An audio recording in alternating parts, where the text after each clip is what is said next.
everyone, my name is Hannah and today I'm going to be reading Stanley Flat Again, chapters 4 through 6. So let's get started. Chapter 4 is called Back to School. Stanley was pleased that his classmates, who still remembered his previous flatness, made no great fuss about it now. Mostly, they expressed only cheerful interest. "Feeling okay, Stan?" they said, "and looking sharp, man. Sharp, see? Get the joke?" Only mean Emma Weeks was unpleasant. "Huh?" "Mr. Show-Off again," Emma said one day, but Stanley pretended not to hear her. He had been back at school for a week when a newspaper, learning of the unusually shaped student, sent out a photographer to investigate. He found Stanley watching a practice on the soccer field. "Flash Tobin," he said, from the Daily Centennial, "you're the flat kid, right?" Stanley thought he must be joking. "How did you know?" he said, joking back. "How did I?" the photographer laughed. "Oh, I get it. Can I take your picture, kid? Right here by the goal post?" Stanley nodded, and Flash Tobin took his picture. "I heard there was a flat kid here before," he said.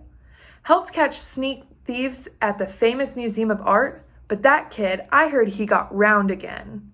"It was me," Stanley told him. "You go back and forth, huh?"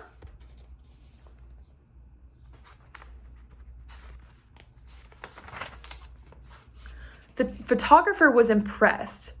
"Okay, get round now. I'd like a shot of that too." "I can't just do it when I want," Stanley explained. "The first time my brother had to blow me up with a bicycle pump." "Make a great picture," Flash Tobin shook his head. "Well, we'll just go with flat." Stanley's picture was in the Daily Centennial the next morning, and Arthur could not help showing his jealousy. Stanley was always getting his picture in the newspaper, he said. Didn't they see how interesting it would be to have a picture of his brother? There was a soccer team practice that afternoon, and the day was windy. It was worrisome, the coach said, that Stanley got blown about. Perhaps, for the sake of the team, he should switch to an indoor sport. Stanley loved soccer, and the more he thought about what the coach said, the sadder he felt.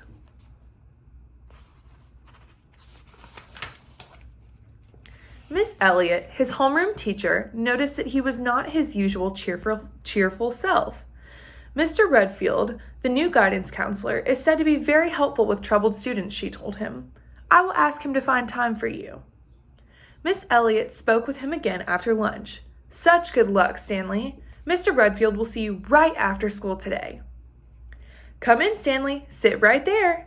Mr. Redfield pointed to a comfortable chair. Stanley sat, and Mr. Redfield leaned back behind his desk. "Now then, you do understand that anything you say in here is completely confidential. I won't tell anybody." Stanley wondered what he could say that would interest anybody else. "Miss Elliott tells me you seem troubled." Mr. Redfield lowered his voice. "What's wrong?" "I'm not sure, actually," Stanley said. Mr. Redfield picked up a pad and a pen. "Speak freely. Whatever comes into your head. Anything special happened lately?" "Well, I got flat," Stanley said. Mr. Redfield made a note on his pad. "I do see that. Yes. How did that make you feel?" Stanley thought for a moment. "Flat." "I see," Mr. Redfield nodded. "This flatness, it's come upon you before, I'm told. Is it possible that somehow, without it even admitting it to yourself, you wanted it to happen again?" "No way," Stanley said firmly. "The first time it was kind of fun for a while. Flying like a kite, being mailed to California, things like that. But then I got, tired of it. And now I might get put off the soccer team." Mr. Redfield nodded again. "You take no pleasure now in your usual shape?" Stanley thought for a moment. "Well, sometimes." He told about being a snail and helping Ralph Jones win a race. Mr. Redfield made another note. "I see. This dream of being a sail. Have you dreamed it before?" Stanley stared at him. It really happened. I'm just tired of being different, I guess." Mr. Redfield pressed his fingertips together. "Different? How do you feel different, would you say?" Stanley wondered how Mr. Redfield could be good guidance counselor if they had both had terrible eyesight and a terrible memory? Well, I'm the only one in my class who's flat, he said. The whole school, actually. Interesting. Mr. Redfield made another note and glanced at his watch. I'm afraid our time is up, Stanley. Would you like to see me again? Just let Miss Elliot know. Okay, Stanley said politely, but he didn't think he would. Chapter 5, Why Me? Stanley had looked sad all evening, Arthur thought. At bedtime, as they lay waiting for Mr. and Mrs. Lambchop to come say goodnight, he wondered how to cheer his brother up. It was raining hard, and he remembered suddenly the rainy evening that Stanley had snacked on raisins, and by morning he had become invisible. A little-known consequence Dr. Dan has explained of eating fruit during bad weather. Hear the rain, Stanley, he said. Better not eat any fruit. Ha ha ha. Stanley sounded cross. Just leave me alone, okay? Stanley's in a terrible mood, Arthur told Mr. and Mrs. Lambchop when they came in. He won't even talk to me. What's wrong, my boy? Mr. Lambchop asked. Nothing. Stanley put his pillow over his head. If my picture was in the newspaper practically every day, I'd be happy, Arthur said. I mean, what? Miss Lambchop hushed him. Stanley, dear, what's troubling you? Nothing, Stanley said from under the pillow and sat up. But why me? Why am I always getting flat or invisible or something? Why can't it just once be someone else? I wouldn't mind, actually, Arthur said. Just for a while, Hush, Arthur. Miss Lambchop put on the overhead light, lit a corner lamp, and sat by Stanley on his bed. Mr. Lambchop sat with Arthur. The gentle patter of the rain against the windows, the glow of the little lamp, made the bedroom cozy indeed. I do see what you mean, Stanley, Mr. Lambchop said at last. Why do you think these things happen to you? Your mother and I don't know the answer either, but things often happen without there seeming to be a reason. And then something else happens, and suddenly the first thing seems to have had a purpose after all. Well put, George, Miss Lambchop squeezed Stanley's hand. What are we going to do, Stanley, dear? What we do know is that we're very proud of you and love you very much. And we understand about the flatness and all of the other unexpected happenings. How upsetting it must be. It sure is, said Stanley. How would you like never knowing when you might get flat or invisible? Maybe someday I'll wake up 10 feet tall, or 1 inch short, or with green hair, or with a tail or something. I know, Miss Lambchop said softly, and Mr. Lambchop came and patted Stanley's shoulder. Then they kissed both boys, switched off the lamps, and went out. Arthur spoke into the darkened room. Stanley? I'm trying to sleep, said Stanley. What? I was just thinking, Arthur said. If you got invisible and then you got flat, how would they know? Huh? I don't get it. Stanley laughed. Oh, I get it, about the flatness. Good one, Arthur. Arthur laughed too. Quiet, please, said Stanley. I'm trying to sleep.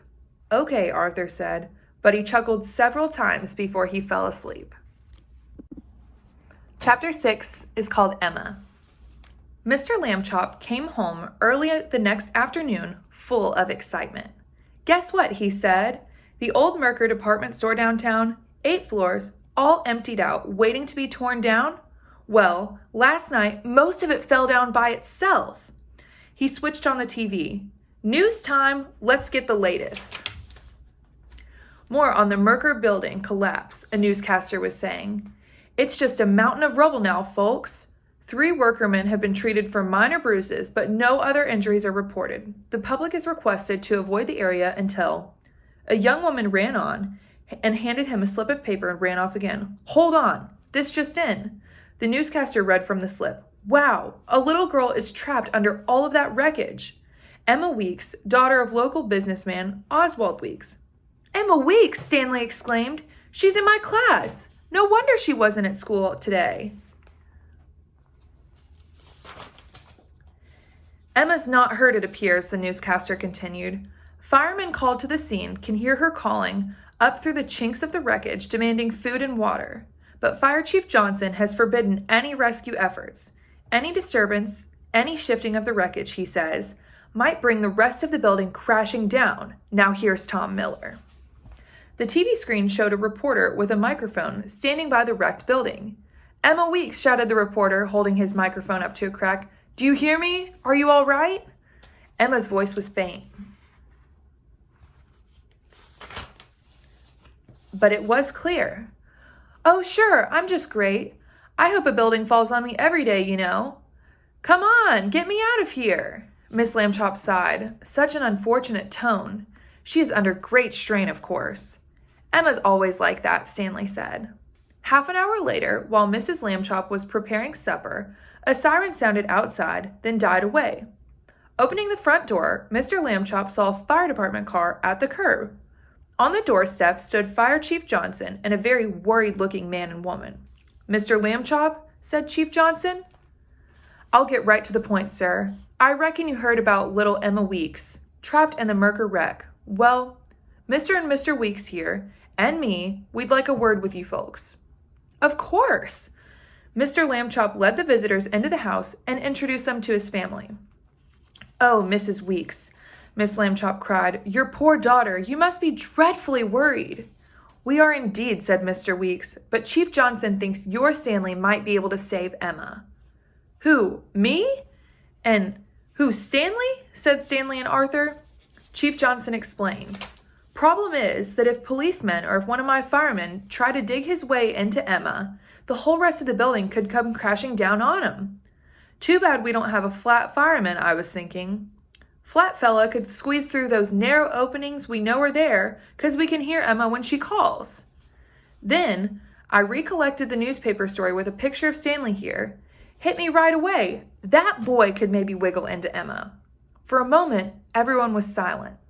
Then Mrs. Lambchop shook her head. It sounds terribly dangerous. She said, I'm sorry, but I must say no. It's a tad risky, ma'am, said Chief Johnson, but we've got to remember, the boy is already flat. Miss Weeks sobbed, oh, poor Emma, how are we going to save her? Miss Lambchop bit her lip. Stanley remembered something. I was just thinking, he turned to Mr. Lambchop. The other night, when I got mad about all of the crazy things that kept happening to me, remember what you said? You said that sometimes things happen that nobody can see for a reason, and then afterwards some other things happen, and all of a sudden, it seems like the first thing had a reason after all. Well, I was just thinking that me getting flat again was one crazy thing, and that maybe Emma getting stuck where I'm the only one who can try to save her, that might be the second thing. Mr. Lambchop nodded and took Mrs. Lambchop's hand. We should be very proud of our son, Harriet. Miss Lambchop thought for a moment. Stanley, she said at last, will you be very, very careful not to let that enormous building fall on you? Okay, sure, Stanley said. Miss Lambchop turned to Mr. and Mrs. Weeks. We will allow Stanley to help, she said. He will do his best for Emma. Fine boy we got here, brave as a lion, shouted Chief Johnson. Now listen up, folks. Mrs. Lambchop, you help me get things ready. Then Stanley can go right in after Emma. Got that? Everybody meet us at the Merker building 30 minutes from now. Thanks for listening.